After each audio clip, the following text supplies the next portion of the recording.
मेरे करियर का ये पहला पार्टी था। मेरे लिए अजूबा ये होगा कि पार्टी ये विलय हो गया। खेद इस बात का है कि बहुत सारे ऊर्जावान कार्यकर्ता थे जो किशनगंज में अपनी पहचान बनाने के लिए लगातार कार्य कर रहे थे और उनका ऐसा मानना था कि आगामी विधानसभा में वो प्रत्याशी के रूप में जन अधिकार से लड़ेंगे। बीजेपी एनडीए अगर चुनाव जीतती है तो संविधान और नहीं रहेगा।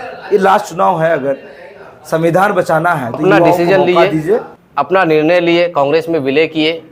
शायद बिहार के बारे में वो नहीं सोचे, या फिर बिहार के जितने अपने उसके पार्टी के कार्यकर्ता हैं, हम लोग को इन्फॉर्मेशन भी नहीं था। इस इशारा था कि पार्टी में शायद जाएंगे, लेकिन इतना मजबूती से हम लोग सर काम कर रहे थे पूरे बिहार में, इतना विपक्ष का रूप दे रहे थे। कैंडिडेट बाद में जानते हैं कि कौन है, तो ऐसी परिस्थिति में विस्तारीकरण इसलिए भी नहीं करते हैं कि जन अधिकार में बहुत सारे ऊर्जावान लीडर है, नेता है, ऊर्जावान लड़के हैं। ये लोग अगर वहाँ जाएंगे तो हो सकता है कि वहाँ पर जो कहिए कि जन्मजात उनके साथ रहने वाले जो कार्यकर्ता है, ठीक है, उनसे ये लोग आगे निकल जाएंगे। हम लोग को अभी तक ना विचार, ना विमर्श, ना कुछ अचानक एक कार्यकर्ता का करियर को खराब नहीं, लगातार सिस्टम के खिलाफ बात कर रहे हैं। सिस्टम को चोरी करना कौन सिखाया? कांग्रेस।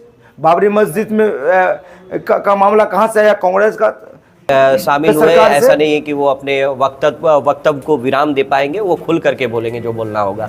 और पार्टी का अगर वो मतलब जो पार्टी के कार्यकर्ता है, अगर उनका एक बेहतर वो जगह बना सकते हैं तो पार्टी के कार्यकर्ता को एक जगह हम लोग कोशिश करेंगे कि एक जगह एक ट्रैक पे हम लोग खून को ला सके। उबाल जिसका दौड़ना होगा, कोई ना कोई प्रोडक्ट मार्केट में आएगा कि चुनना चाहिए, इसको चुनेंगे, नहीं तो फिर जीरो से हम लोग अपने स्तर से स्टार्ट करेंगे।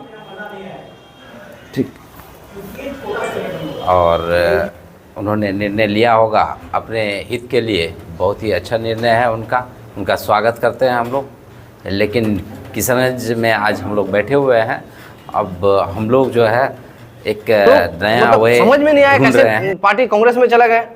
सर पूर्णिया से इतना मजबूत तरीके से नेताजी चुनाव लड़ रहे थे, चुनाव का प्रचार चल रहा था, इतना लोगों का रुझान था कि कम से कम लाखों वोट से विजय होते। अब महागठबंधन भी गया, अब की बात नहीं कर सकते हैं। जो रुझान पहले था मैं वो बता रहा हूँ। 2024 में किसी खास दल या पार्टी या कैंडिडेट को सपोर्ट जो आपकी टीम है वो कर सकते हैं, कोई निर्णय हुई? नहीं, ऐसा कोई निर्णय नहीं हुआ है। हम लोग इसी विषय को लेकर के बैठे हुए हैं। जहाँ तक हमारी जन अधिकार की पार्टी की जो टीम है किशनगंज की, खास की, बहुत 10 सेकंड दोस्तों, वीडियो में आगे बढ़ने से पहले आपका हम 10 सेकंड लेना चाहेंगे। आपको बता दूं कि इस कार्यक्रम का प्रायोजक है बदर इलेक्ट्रॉनिक्स बहादुरगंज। यहाँ पर आपको इलेक्ट्रॉनिक्स से जुड़ी हुई हर तरीके का सामान सस्ता एवं किफायती दरों पर उत्तम गुणवत्ता के साथ मिलता है। अगर आप भी इलेक्ट्रॉनिक सामान लेना चाहते हैं तो आप एक बार बदर इलेक्ट्रॉनिक्स बहादुरगंज जरूर विजिट करें। पूरा पता है शिव मंदिर चौक, थाना रोड, बहादुरगंज। अब जन अधिकार पार्टी रही नहीं, वो कांग्रेस में विलय हो चुकी है। क्या कहना चाहेंगे इसको लेकर? जिला अध्यक्ष रह चुके हैं आप जन अधिकार। सर मेरे करियर का ये पहला पार्टी था। मेरे लिए अजूबा ये होगा कि पार्टी ये विलय हो गया। 8 साल इस पार्टी में रहे, युवा शक्ति का जिला अध्यक्ष रहे 5 साल, बाकी 3 साल में के अध्यक्ष रहे। पार्टी ने मुझे बहुत सिखाया, क्योंकि हम लोग लगातार दौड़ना चाह रहे थे। बचपन से दौड़ने का अंदाज था, थमता है और दौड़ते हैं और तन मन धन से 8 साल पार्टी को खींची। पार्टी से कुछ तो मिला नहीं, क्योंकि जो राष्ट्रीय अध्यक्ष हम लोग का पार्टी के थे, उनके विचारधारा के साथ हम लोग चल रहे थे। लेकिन कांग्रेस की जहाँ बात आ गई, सर ये लोग बाप बेटा भतीजा परिवारवाद जो एक्चुअली में है सर, इसमें हम लोग को बहुत लंबा समय लग जाएगा आगे उभरने में। और नई टीम विधानसभा तक नई टीम क्या तैयार करती है लोकसभा के बाद, उसके बाद हम लोग उस चीज़ को देखेंगे। लेकिन सबसे डिफरेंट बात ये रही सर कि राजद से टूटे हुए साबुद्दीन साहब, पप्पू यादव, आनंद मोहन, उनको 20 साल जेल में रहे, साबुद्दीन साहब चले गए। इनके साथ थे हम लोग कि बचपन से इनका नाम सुनते थे, ये भी अचानक कांग्रेस में विलय कर गए। सर एक तरफ हिंदुस्तान में जहां कांग्रेस का टिकट से गुजरात और अन्य कई सीटों में, कई स्टेटों में आपको कांग्रेस का सिंबल से चुनाव नहीं लड़ना चाहता है। और सर हमको जो फील आता है, जो एहसास है कि हिंदुस्तान के संविधान में अगर इस बार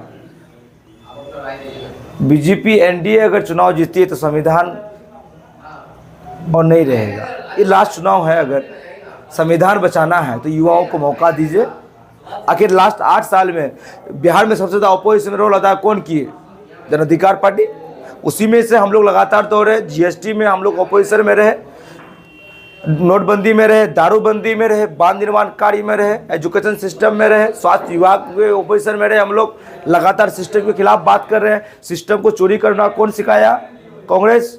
बाबरी मस्जिद में का मामला कहाँ से आया? कांग्रेस का सरकार से। बिहार भागलपुर दंगा, बिहार दंगा, आपका लगभग जो दंगा हुए हैं कांग्रेस के टाइम में। अब आपकी टीम है किशनगंज की, जो उसका किसी लोकसभा चुनाव में किसी को समर्थन या कुछ तरह का? सर हम तो कहना चाहेंगे कांग्रेस के सभी नेताओं से, हमारे नए गार्जियन भी गए हैं, आखिर किशनगंज में नए युवाओं को मौका क्यों नहीं मिला आज़ादी के बाद से लेकर आज तक? 70 साल में एक सबसे ज़्यादा युवा लड़का को एमपी बना तो वो है बीजेपी, सैयद शाहनवाज हुसैन। किशनगंज में आज तक क्यों नहीं युवा लड़कों को मौका मिला? एक बार मौका देके देखिए थे। 5 लाख से स्टार्टिंग होगी गिनती, एकदम 5 लाख से स्टार्टिंग होगी। मौका दीजिए सर। इस जिला में लगातार एमपी एमएलए मुसलमान बनते और 73 लड़कियां गायब है इस जिला से।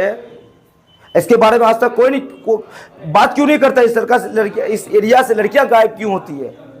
सर 125 पंचायत है, 5 मुख्य नदी बांध निर्माण कार्य आज तक आज़ादी के बाद से लेकर आज तक क्यों नहीं हुआ? सर ये लोग अपना अपना एक तो बाप एमएलए रहे, मंत्री रहे, बाप ये भी हैं, इनका बेटा भी रहेंगे। नए चेहरा को तो मौका मिलेगा नहीं, तो हम लोग नहीं कोई रास्ता खोजेंगे और आगे देखेंगे फिर क्या आदेश होता है। हम लोग का टीम की जो संगठन में जो बात हो रही है उसके हिसाब से हम लोग नहीं सर, अब तो जीरो से शुरू करना होगा। कहीं पे भी जाएंगे जीरो से स्टार्ट करना होगा। 8 साल मेरा करियर ख़त्म, अब जीरो से स्टार्ट करेंगे। यादव की जो इमेज रही बेबाक तरीके से सभी बातों को रखने का, बिना डर भय से, कांग्रेस में जाने के बाद उनकी जो पहचान है वो बरकरार रह पाएगी? सर हर इंसान का अलग होता है तरीका चलने का।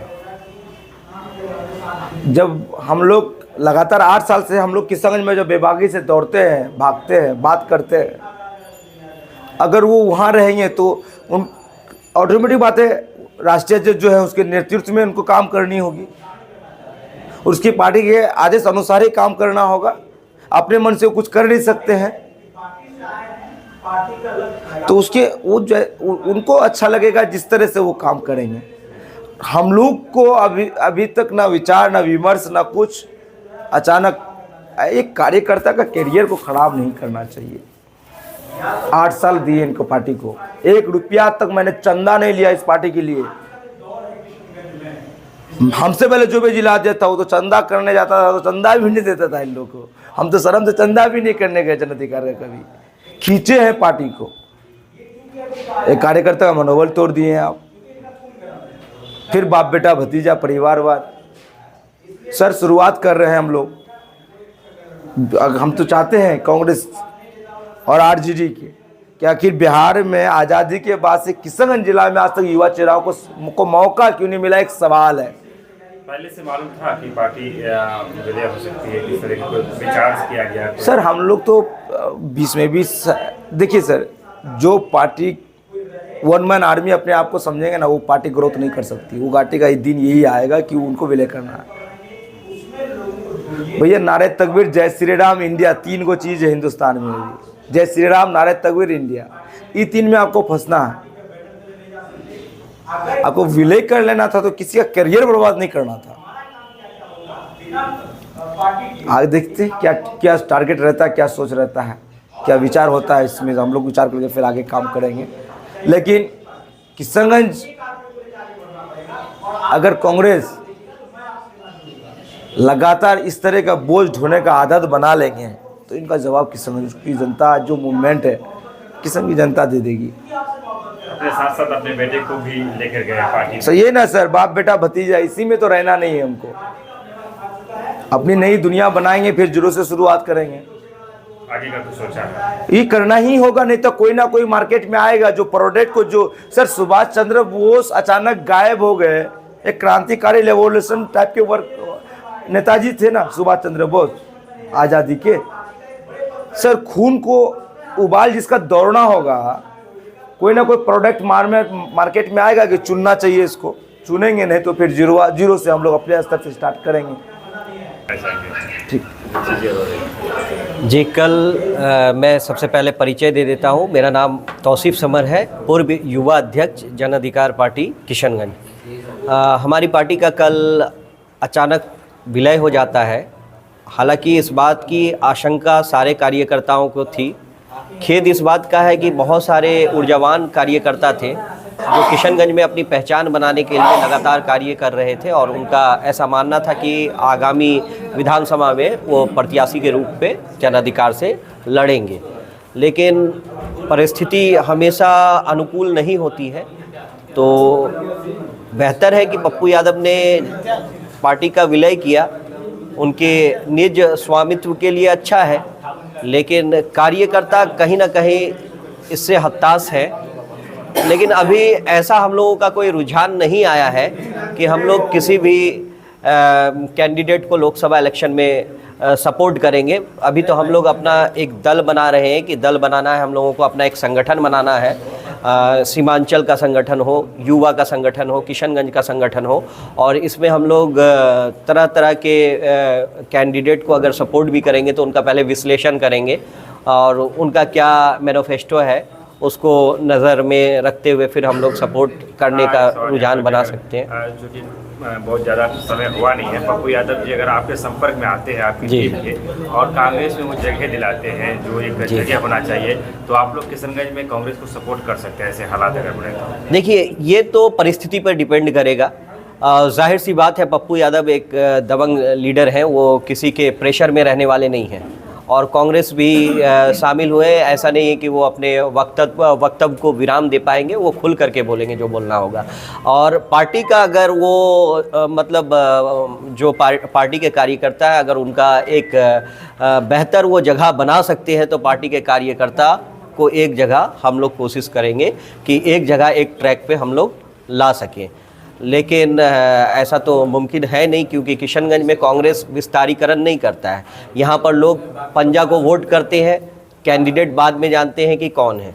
तो ऐसी परिस्थिति में विस्तारीकरण इसलिए भी नहीं करते हैं कि जन अधिकार में बहुत सारे ऊर्जावान लीडर हैं, नेता है, ऊर्जावान लड़के हैं। ये लोग अगर वहाँ जाएंगे तो हो सकता है कि वहाँ पर जो कहिए कि जन्मजात उनके साथ रहने वाले जो कार्यकर्ता है, ठीक है, उनसे ये लोग आगे निकल जाएंगे हर एक मामले में। ऐसा नहीं कोई एक मामले में, हर एक मामले में। इसलिए कांग्रेस ने कभी भी पार्टी के विस्तारीकरण पर किशनगंज में ध्यान नहीं दिया। कांग्रेस के जो कार्यकर्ता है वो भी निज स्वामित्व की आपूर्ति करते हैं और कांग्रेस के जो लीडर है वो ये सोचते हैं, जो यहाँ के वर्तमान अभी एमएलए हैं, एमपी हैं, वो ये सोचते हैं कि हमको छाप पे वोट मिलेगा, हमें मेहनत करने की ज़रूरत नहीं है। लोगों के पास दो ऑप्शन रहेगा, एक रहेगा जहर का प्याला और एक रहेगा कड़वाहट का प्याला। तो लोग कड़वाहट का प्याला पीकर हमें ही वोट देंगे। क्या नाम है सर? तौसीफ समर, जन अधिकार पार्टी पूर्व युवा जिला अध्यक्ष। देखिए, कल शाम की बात है जब मैसेज आया कि नहीं पार्टी हमारी रही नहीं, पार्टी ये ख़त्म हो गया, तब उसमें बात क्या करें। पार्टी रहता तो बात करते। हम लोग लगातार, हम छात्र जिला अध्यक्ष किशनगंज 6 साल से अधिक लगातार जन अधिकार पार्टी को सीज करके आज किशनगंज जिला एक मजबूत स्थिति में जन अधिकार पार्टी को आगे का काम किए थे। लेकिन अचानक वक्त जज्बात सब बदल गया, हमारी पार्टी ख़त्म हो गई। अब हम लोग जो है एक अलग रणनीति, एक अलग संकल्प अब लेना होगा, क्योंकि सारे जो कहावत सुनते थे कि परिवारवाद, आप देखें सर, अब हमारे नेताजी वो अपना डिसीजन लिए, अपना निर्णय लिए, कांग्रेस में विलय किए। शायद बिहार के बारे में वो नहीं सोचे, या फिर बिहार के जितने अपने उसके पार्टी के कार्यकर्ता हैं, हम लोग को इन्फॉर्मेशन भी नहीं था। इस इशारा था कि पार्टी में शायद जाएंगे, लेकिन इतना मजबूती से हम लोग सर काम कर रहे थे, पूरे बिहार में इतना विपक्ष का रूप दे रहे थे, तो हम लोग मतलब समझ में नहीं आया कैसे पार्टी कांग्रेस में चला गए। सर पूर्णिया से इतना मजबूत तरीके से नेताजी चुनाव लड़ रहे थे, चुनाव का प्रचार चल रहा था, इतना लोगों का रुझान था कि कम से कम लाखों वोट से विजय होते। अब महागठबंधन भी गया, अब की बात नहीं कर सकते हैं। जो रुझान पहले था मैं वो बता रहा हूँ, लेकिन हम लोग जो है यहाँ पे अपना डिसीजन इस जिला में इस बार खुद लेने वाले हैं। हमारी टीम बैठी हुई है, हमारी टीम के संगठन को लेकर के हमारे गार्जियन लोग हैं, वो जो रास्ता कहेंगे हम लोग उस रास्ते पे चलेंगे। अब से अच्छा है कि किसी का झंडा उठाने से अच्छा है कि खुद की दामन पकड़ के चले, खुद का घर के बारे में सोचे, अपने इलाके के बारे में सोचे, तो इंशाल्लाह हमारे किशनगंज की तकदीर और तस्वीर बदलेगी। हमारे यहाँ एजुकेशन सुधरेंगे, हमारे यहाँ स्वास्थ्य विभाग सुधरेंगे। और यहाँ पे एजुकेशन को लेकर के जो अभी मौजूदा सांसद है, मैं कहूँगा क्या कि इनको तो किसी का फिक्र नहीं है। आप भाई पार्लियामेंट में एक पोस्टर लेके सिर्फ खड़ा हो जाने से एमयू फंड रिलीज नहीं होता। उनके लिए लड़ना होगा, पब्लिक को आकर्षित करना होगा, पब्लिक के बीच जाना होगा और लड़ छीन करके लाना होगा। सिर्फ पोस्टर दिखाने से किसी का काम नहीं होता है सर। क्या नाम आपका? इम्तियाज नसर, पूर्व छात्र जिला अध्यक्ष किशनगंज। जन अधिकार पार्टी कांग्रेस में विलय हो चुकी, क्या कहना चाहेंगे आप? बड़ी मजबूती से आप लोग खड़े थे किशनगंज में। जी, खड़ा था, वो लोग मजबूती से खड़े भी हैं आज, लेकिन जन अधिकार पार्टी का बैनर हमारे पीछे नहीं रहा, इस बात का दुख है हम लोगों को।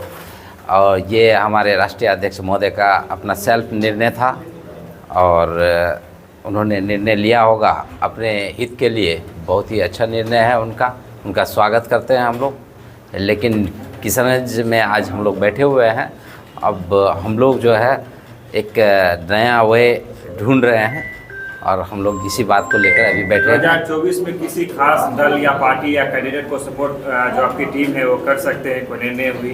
नहीं, ऐसा कोई निर्णय नहीं हुआ है। हम लोग इसी विषय को लेकर के बैठे हुए हैं। जहाँ तक हमारी जन अधिकार की पार्टी की जो टीम है किशनगंज की, खास की बहुत ही मजबूत टीम है। हम लोग किसी का पूंछ पकड़ने वाले नहीं हैं। हम लोग इसी बात को लेके यहाँ मंथन कर रहे हैं कि आगे का रणनीति हम लोग का क्या होगा। हम लोग बिखरेंगे भी नहीं, हम लोग टूटेंगे भी नहीं, भले हमारा पार्टी टूट गया हो। नाम थे अपनी बेबाक लीडर ताकि ले जाया जाए, जो भी बोलना होता था किसी चोट पे बोल रहे थे। क्या लगता है आपको, कांग्रेस जैसी बड़ी समुद्र में आपका विलय हुआ है, अपनी जो पहचान है वो बचा कर रख पाएंगे? ये तो आने वाला समय ही बताएगा। वो बेबाक लीडर हैं, इस बात का दो निर्णय तो कोई दो मत नहीं है इसमें। लेकिन वो सिर्फ बेबाक लीडर रह गए, लेकिन उनका जो वो अपने आप को नाला समझ बैठे, लेकिन यहाँ वो गंगा नदी के तरह पूरे बिहार में फैल चुके थे। अब समय आ गया था कि छोटा मोटा नाला नदी जो है उनके अंदर जाके समाता, लेकिन वो अपने आप को नाला समझ करके जाके समुद्र में समा गए। ये उनका निर्णय जो है बिल्कुल मुझे पर्सनली अच्छा नहीं लगा, लेकिन बाकी वो नेता अच्छे हैं, अच्छे लीडर है, उनका विचारधारा अच्छा है, जनता के लिए सोचते हैं। बाकी वो अपने लिए खुद का सोचे, ये इसके लिए मैं कुछ भी नहीं है। मेरा नाम राकेश दास।